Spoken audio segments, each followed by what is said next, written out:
البتہ یہ ہے کہ قانون میں یہ موجود ہے کہ وہ پابند نہیں ہے کہ جو بیان وہ دے اس کے اوپر اپنا سگنیچر یا تمب امپریشن وہ کرے.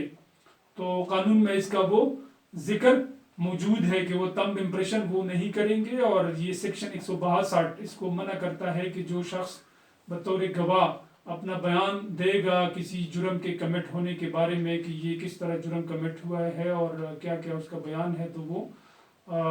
تمب امپریشن یا سگنیچر نہیں کرے گا. یہ سیکشن 162 اس کو ڈیل کرتا ہے. تو جو انویسٹیگیٹنگ آفیسر ہے وہ سارا وہ ایویڈنس کو کلیکٹ کرے گا.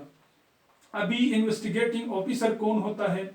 بیسیکلی پولیس اسٹیشن میں تانے میں ہمارے پاس ایس ایچ او جس کو اسٹیشن ہاؤس آفیسر بولتے ہیں، جو 3 اسٹارز آفیسر ہوتے ہیں. بیسیکلی وہ بھی انسپیکٹر ہوتے ہیں لیکن تانے میں بطور وہ S H O station house officer وہ ڈیوٹی سر انجام دے دیتے ہیں. اس کے علاوہ مزید 2 اسٹارز انسپیکٹرز ہوتے ہیں اور سب انسپیکٹرز ہوتے ہیں. جو 2 اسٹارز ہیں ان کو سب انسپیکٹر یا تانیدار کہا جاتا ہے عام زبان میں. تو پولیس اسٹیشن میں 2 برانچز یا 2 ونگز ہوتے ہیں. ایک کو ہم بولتے ہیں آپریشن ونگ اور دوسرے کو ہم بولتے ہیں انویسٹیگیشن ونگ. تو جب کوئی آفینس کمٹ ہو جاتا ہے تو یہ انویسٹیگیشن ونگ کا کام ہے کہ اس میٹر کو انویسٹیگیٹ کرے، اور جو اسٹیشن آفیسر ہوتا ہے جس کو ہم ایس ایچ او بولتے ہیں وہ کسی انویسٹیگیٹنگ آفیسر کو وہ ڈیوٹی اسائن کرتا ہے کہ آپ جائے اور اس کیس کو ڈیل کرے اور اس میں انویسٹیگیشن کرے. تو وہ آئی او کا کام ہے کہ وہ سارا وہ مٹیریل جمع کرے اور جتنا بھی وہ گواہان ہے ان کے بیانات ریکوری کرے. اگر کوئی گن ہے یا کوئی مطلب بلڈ سیمپلز ہے، بیانات ہے، سب چیزیں وہ اکٹھے کرے. اور اس کے بعد فرض کرے کوئی کمیونیکیشن ہے موبائل کے تھرو، کسی بندے نے کوئی کمیونیکیشن کی ہے، دونوں بندوں کے درمیان کوئی آپس میں گفتگو ہوئی ہے، وہ ریکارڈنگ جمع کرے، وہ ڈیٹا نکالے.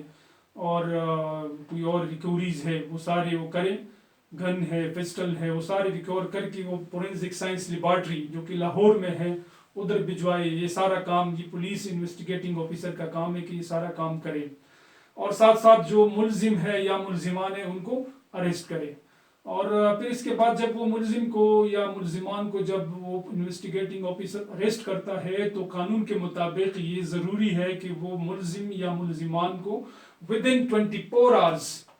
یہ ضروری ہے. آئین میں بھی اس کا ذکر موجود ہے اور ہمارا جو سی آر پی سی ہے اس کے سیکشن 61 میں سیکشن 61 میں بھی اس کا ذکر موجود ہے کہ within 24 hours وہ پولیس آفیسر جو انویسٹیگیٹنگ آفیسر ہے وہ باؤنڈ ہے کہ اس ملزم کو مجسٹریٹ کے سامنے پیش کرے.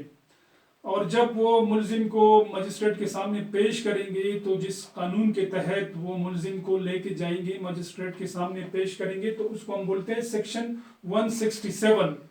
عام زبان میں اس کو ریمانڈ کہا جاتا ہے. تو ریمانڈ کیا ہے؟ ریمانڈ کا مطلب یہ ہے کہ جب پولیس والے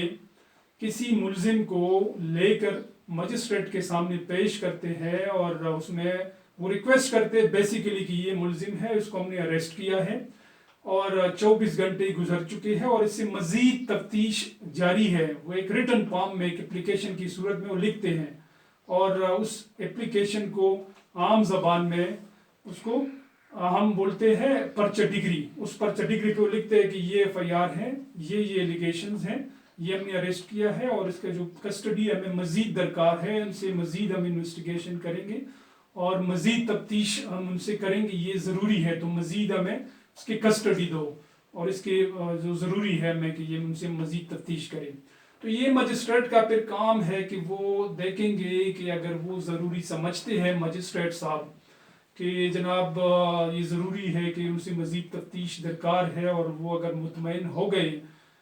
جو انویسٹیگیٹنگ آفیسر ہے ان کی باتوں سے، تو وہ مزید مطلب وہ تفتیش کے لیے وہ ملزم دیں گے. اور اس سٹیج پہ یہ بات بھی انتہائی ضروری ہے کہ ہماری سی آر پی سی میں یہ بات موجود ہے کہ جب پولیس والے کسی ملزم کو مجسٹریٹ کے سامنے پیش کریں گے تو کم از کم وہ سب انسپیکٹر کے رینک کا بندہ ہوگا. مطلب کوئی کانسٹیبل یا ہیڈ کانسٹیبل کسی ملزم کو مجسٹریٹ کے سامنے پیش نہیں کر سکتے اگر کانسٹیبل یا ہیڈ کانسٹیبل کسی ملزم کو مجسٹریٹ کے سامنے پیش کریں گے تو یہ قانوناً یہ جرم ہے، تو یہ اختیار ان کے پاس نہیں ہے۔ کم از کم سب انسپیکٹر مجسٹریٹ کے سامنے جائیں گے اور ملزم کو پیش کریں گے، تو مجسٹریٹ یہ دیکھیں گے کہ اگر ضروری ہے کہ ان سے تفتیش لازمی ہے، مزید کوئی تفتیش درکار ہے، تو وہ جناب وہ مزید تفتیش کے لیے ملزم کو پولیس کے حوالے کریں گے۔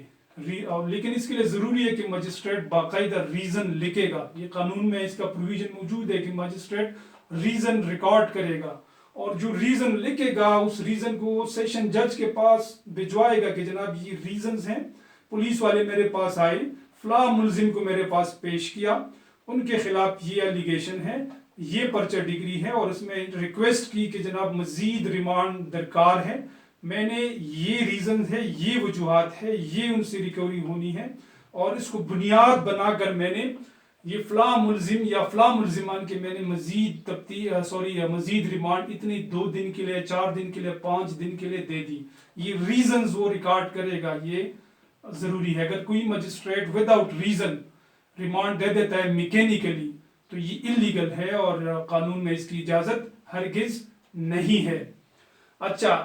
اسی طرح اگر مجسٹریٹ یہ سمجھتے ہیں کہ جناب یہ جو پولیس کی جو ریکویسٹ ہے یہ بیس لیس ہے، کوئی اس میں اس کا کوئی بنیاد نہیں ہے، اور تفتیش آلریڈی مکمل ہو چکی ہے، ریکوری ہو چکی ہے، کوئی مزید ریکوری درکار نہیں ہے اور صرف وقت کا ضیاع ہے، تو وہ ایک چھوٹا سا آرڈر پاس کریں گے، اور اس کے بعد مجسٹریٹ آرڈر جاری کریں گے، اور اس آرڈر کے بعد جو ملزم ہے یا ملزمان ہے وہ جوڈیشل کریں گے، یعنی جیل بھجوائیں گے۔ اور یہ وہی سٹیج ہے کہ جب ملزم جیل چلا جاتا ہے تو جو ملزم کے وکیل ہے ان کے پاس موقع ہے کہ اس کے بعد وہ درخواست دے سکتے ہیں ضمانت کے لیے، یعنی جب تک، یہ بات نوٹ کرے خاص کر ہمارے جو ینگ لائرز ہے، یہ بات انتہائی ضروری ہے کہ جب تک ملزم پولیس کی کسٹڈی میں ہے، یعنی ملزم تانے میں ہے، تو ہرگز ضمانت کی درخواست دائر نہیں کیا جا سکتا ہے، یعنی جب ملزم تانے میں درخواست ضمانت نہیں دے سکتے، لیکن جب ملزم جیل چلا جاتا ہے تو تب ہم ضمانت کے لیے درخواست منہ کر سکتے ہیں۔ تو اس کے بعد جب ملزم جیل چلا جاتا ہے تو یہ ریمانڈ جو ہے اس کو ہم جوڈیشل ریمانڈ بولتے ہیں، جو کہ 15 دن کے لیے وہ جوڈیشل ریمانڈ پہ ملزم جیل چلا جاتا ہے، اور اس کے بعد پولیس اپنی کارروائی جاری رکھتے ہیں، اور اس کے بعد جتنی بھی ان کے وہ مزید وہ کارروائی وہ کرتے ہیں، جس میں مزید اگر کوئی مطلب ڈاکومنٹس ہے وہ کلیکٹ کرنا، ساتھ ساتھ جو مزید لوگوں کو تانے بلانا، ان کے بیانات ریکارڈ کرنا، اسی طرح فورنزک جو رپورٹس ہے وہ واپس کلیکٹ کرنا، اسی طرح اگر موبائل کا کوئی ڈیٹا ہے اس کو میچ کرنا، ساری چیزیں کلیکٹ کر کے مرتب کرنا، اور وہ ایک رپورٹ تیار کریں گے جس کو 173 کی رپورٹ یا چالان، عام زبان میں اس کو چالان بولتے ہیں، اور قانون میں اس بات کا ذکر موجود ہے 173 کے جو رپورٹ ہے اس میں اس بات کا ذکر موجود ہے کہ جو چالان ہے وہ جلد سے جلد ہو، یعنی اسپیسیفک ٹائم نہیں دیا گیا ہے، لیکن اس میں یہ ذکر موجود ہے کہ جتنا جلدی ہو سکے پولیس والے چالان کو سبمٹ کریں گے۔ تو جب پولیس والے جب تک چالان سبمٹ نہیں ہے ملزم جیل میں رہے گا، تاریخوں پہ وہ آتا رہے گا، مجسٹریٹ کے سامنے پیش ہوتا رہے گا، ایک نارمل اسی طرح ایک سلسلہ چلتا رہے گا، اور جب ان کا وہ کیس مکمل ہو جائے، چالان مکمل ہو جائے، تو وہ اس کے بعد مجسٹریٹ جو ہے اس چالان مکمل ہونے کے بعد وہ جو ان کا جو کیس ہے وہ سیشن جج کے پاس سینڈ کرے گا، اور وہ کہیں گے کہ جناب یہ کیس ہے، یہ کیس میرے پاس آیا، چونکہ یہ ایکسکلوسیولی ٹرائبل بائی مجسٹریٹ ہے، میرے پاس اس کا اختیار سماعت نہیں ہے، تو اس کے بعد وہ کیس سینڈ کریں گے سیشن جج کے پاس۔ اس سٹیج پہ یہ بات ضروری ہے کہ ہمارے پاس جو کیسز ہے بیسیکلی وہ 2 طرح کے ہمارے پاس کیسز ہوتے ہیں، سی آر پی سی میں اس کا پروویژن موجود ہے، اور ہمارے جو شیڈیول ہے سی آر پی سی کا اس میں بھی اس کا ذکر موجود ہے۔ 2 طرح کے ہمارے پاس آفینسز ہوتے ہیں، ایک ہے ٹرائبل بائی آفینسز ہے triable by court of magistrate, اور دوسرے ہیں offences triable by court of session. تو جو offences triable by court of magistrates ہے، یعنی تھوڑے سی وہ چھوٹے نوعیت کے مقدمات ہوتے ہیں جس میں 7 سال زیادہ سے زیادہ اگر ماجسٹریٹ انڈر سیکشن 30 وہ ڈیل کرے تو 10 سال تک پنشمنٹ جو ہے وہ ماجسٹریٹس ڈیل کرتے ہیں، اور اس سے جو زیادہ offences ہے 10 سال سے اوپر تو وہ سیشن کورٹ میں وہ چلے جاتے ہیں، تو وہ سیشن کورٹ میں ہو جاتے ہیں، لیکن چالان کے مکمل ہونے تک جتنی بھی کارروائی ہے وہ مجسٹریٹ اس کو ڈیل کرتے ہیں۔ تو اس کے بعد وہ مجسٹریٹ کے پاس وہ کیس چلا جاتا ہے اور مجسٹریٹ اس کو دیکھتے ہیں۔ تو چونکہ میں ایک مرڈر کیس کے بارے میں آپ لوگوں کے ساتھ ابھی ڈسکشن کر رہا ہوں، تو جب وہ سارا چالان مکمل ہو جاتا ہے تو مجسٹریٹ اس کو کیس کو سیشن کورٹ میں بھجوائے گا۔ مجسٹریٹ جب کیس کو ڈیل کرتا ہے تو جو کگنیزنس مجسٹریٹ لیتا ہے، یہ ایک امپورٹنٹ پوائنٹ ہے، اس کو ذرا نوٹ کرے، تو وہ سیکشن 90 کے تحت وہ کگنیزنس لیتے ہیں، اور جب وہ سیشن کورٹ میں بھجوا دیتے ہیں تو سیکشن 192 کے تحت وہ سیشن کورٹ میں اس تمام چالان اور جتنے بھی ڈاکومنٹس ہیں وہ مٹیریل سیشن کورٹ میں بھجوائے گا، اور جب سیشن جج کیس کا کگنیزنس لیں گے، چاہے وہ خود لیں گے یا ایڈیشنل سیشن جج کو بھجوائیں گے، تو وہ سیکشن 93 کے تحت سیشن جج یا ایڈیشنل سیشن جج کیس کے وہ کگنیزنس لیں گے۔ اور اس میں اس طرح ہے کہ جب وہ کگنیزنس لیں گے کیس کے تو وہ پبلک پروسیکیوٹر کو طلب کریں گے اور ان سے کہیں گے کہ جناب یہ کیس ہے اور یہ کیس آیا ہے اور یہ ڈاکومنٹس ہے، اور اس کے بعد جو ملزم پیش ہوں گے جیل سے، اگر ضمانت ہے تو تب بھی وہ جو سیشن جج صاحب ہے یا ایڈیشنل سیشن جج صاحب ہیں وہ سیکشن 265C کے تحت ملزم کو وہ کاپیز ڈیلیور کریں گے۔ اب اس سٹیج پہ یہ بات بھی بہت زیادہ ضروری ہے کہ دو طرح کے ہمارے پاس جو ٹرائلز ہے، جس طرح میں نے پہلے آپ کو بتا دیا کہ ایک سیشن ٹرائل ہے، دوسرا ہمارے پاس مجسٹریل ٹرائل ہے۔ مجسٹریل ٹرائل ہمارا جو CRPC ہے اس کے سیکشنز 241 سے 250 تک وہ ڈیل کرتا ہے۔ مجسٹریل ٹرائل سیکشن 241 سے 250 تک، اور جہاں تک سیشن ٹرائل کا تعلق ہے تو سیکشن 265A سے 265N تک، سیکشن 265A سے 265N تک یہ ہمارا جو کورٹ آف سیشن ٹرائل ہے اس کو ڈیل کرتا ہے۔ تو جب ملزم پیش ہوگا سیشن کورٹ میں تو سب سے پہلے مطلب جو پہلا سٹیج آتا ہے وہ کیا ہے؟ Delivery of documents by the session جج۔ The session court will deliver documents to the accused persons، وہ ڈیلیور کریں گے، اور اس میں کیا کیا ڈاکومنٹس شامل ہوں گے؟ جو ڈاکومنٹس ان کو دیں گے اس میں FIR کی کاپی ہوگی، چالان کی کاپی ہوگی، نقشہ موقع کی جو کاپی ہے وہ بھی ہوگی جو وہاں پہ جو IO نے مرتب کیا ہے،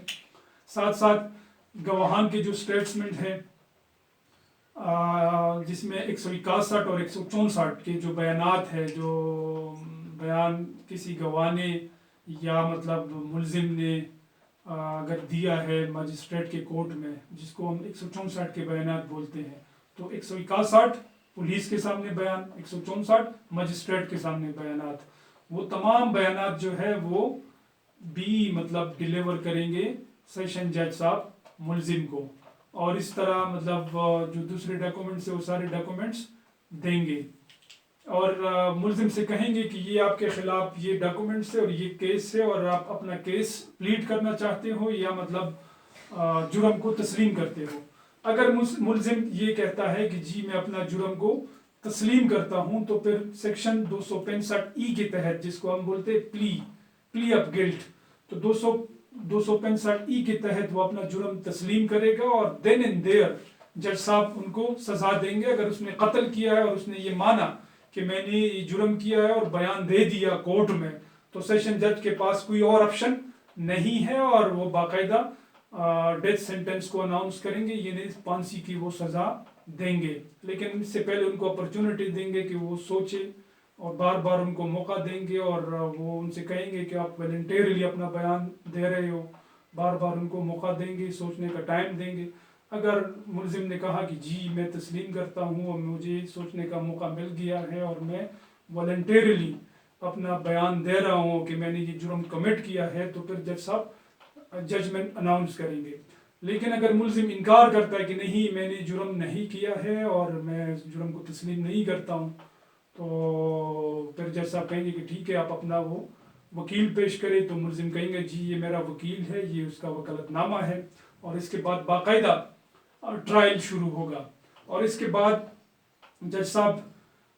جو گواہان ہیں ان کو طلب کریں گے. اور گواہان ہمارے پاس دو طرح کے گواہان ہوتے ہیں، ایک تو پرائیویٹ وٹنسز ہیں جو عام لوگ ہوں گے جو بطور گواہ لسٹ میں شامل ہوتے ہیں پولیس کے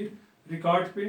جو چالان ہے اس کے فارمز میں کالمز ہوتے ہیں اس میں ان کے نام ہوتے ہیں، وہ گواہ آئیں گے. کالمز کے علاوہ کوئی بندہ بطور گواہ جو کالم ہے اس کا نام نہ ہو کرمنل کیس میں وہ نہیں آ سکتے. یہ ایک لیگل بات ہے، یہ نوٹ کریں.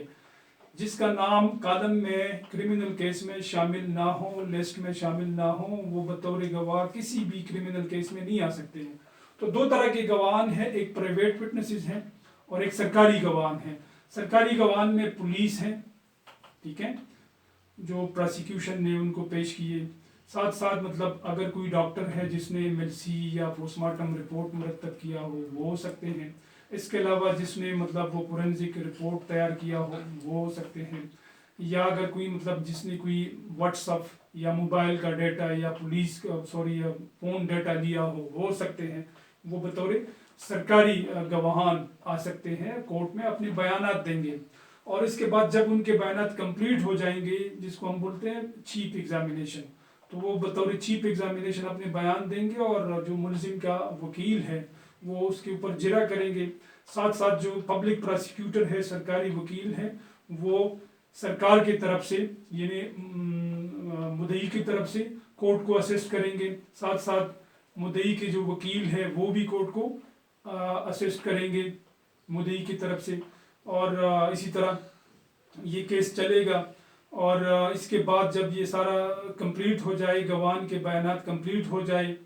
تو اس کے بعد ملزم سے جج صاحب کہیں گے کہ آپ آ جاؤ اور اپنا بیان دے دو. اس کو ہم بولتے ہیں بیانی ملزم. سیکشن 342 کے تحت ملزم آئے گا اور ملزم اپنا بیان دے گا، لیکن جو بیان دے گا وہ وکیل کے تھرو اپنا بیان ریکارڈ کرے گا تاکہ ملزم سے کوئی غلطی نہ ہو. تو وہ اپنا بیان وکیل کے تھرو بیان دے گا. اور دو طرح کا بیان ہوتا ہے، یا تو وہ ان اوتھ دے گا، ان اوتھ بھی بیان دے سکتا ہے اور ود آؤٹ اوتھ بھی بیان دے سکتا ہے. دو آپشنز موجود ہیں. لیکن اس میں ڈفرینس یہ ہے کہ اگر فرض کرے ملزم نے ان اوتھ بیان دیا تو پھر ان کو کراس ایگزامن کیا جائے گا، یعنی پبلک پراسیکیوٹر کو یا مدعی کو وکیل کو موقع ملے گا کہ ملزم کو کراس ایگزامن کیا جائے، ان کے اوپر وہ جرا کریں گے. لیکن اگر ملزم نے انکار کیا کہ وہ ان اوتھ بیان نہیں دے رہا ہے، صرف ود آؤٹ اوتھ بیان دے رہا ہے، تو پھر ان کو کراس ایگزامن نہیں کیا جائے گا. یہ قانون کا پروویژن اس کے اوپر موجود ہے. اچھا، اس کے بعد جب ملزم کا بیان ریکارڈ ہو جائے تو اس کے بعد جج صاحب ٹائم مقرر کریں گے اور اس کے بعد دونوں وکلا سے کہیں گے کہ آپ اس کے اوپر اپنے دلائل، اپنے آرگومنٹس دیں، اور اس کے بعد دونوں وکلا اپنے آرگومنٹس دیں گے. مین وائل اگر اس کیس میں کوئی ایسا گواہ ہو جس کی وہ طلبی ضروری ہے، یا ملزم اپنا کوئی گواہ پیش کرنا چاہتا ہو اور اس کے پاس ٹھوس ثبوت موجود ہو، تو وہ ایک اپلیکیشن دے سکتے ہیں اپنے وکیل کی تھرو، اور سیکشن 540 کے تحت عدالت اس گواہ کو طلب کر سکتی ہے. یہ پوائنٹ انتہائی ضروری ہے کہ کوئی میٹیریل وٹنس ہو، ملزم چاہتا ہو کہ اس گواہ کو پیش کرنا ضروری ہے تاکہ قانون اور یہ جو اس کے ضابطے ہیں اور ان کو انصاف مل سکے، یا عدالت خود یہ سمجھتی ہے کہ یہ کوئی گواہ ہے، عدالت کے نوٹس میں ہے اور اس کا پیش ہونا ضروری ہے، تو عدالت خود ہی سیکشن 540 کے تحت اس گواہ کو طلب کر سکتی ہے. تو جو یہ سارا پروسیجر جب مکمل ہو جائے تو اس کے بعد دلائل، اور دلائل سننے کے بعد جج صاحب ایک ٹائم مقرر کریں گے، اور اس کے بعد کورٹ جو ہے ول اناؤنس دی ججمنٹ، جج فیصلہ دیں گے. اور دو آپشنز ہیں، the court either will convict the accused, یا تو مطلب ملزم کو سزا ہوگی اور یا ملزم بری ہو جائیں گے. اگر اس نے جرم کیا ہے اور پراسیکیوشن نے کیس ثابت کیا تو ہی ول بی کنوکٹڈ. اگر پراسیکیوشن نے کیس ثابت نہیں کیا so the court will acquit the accused from the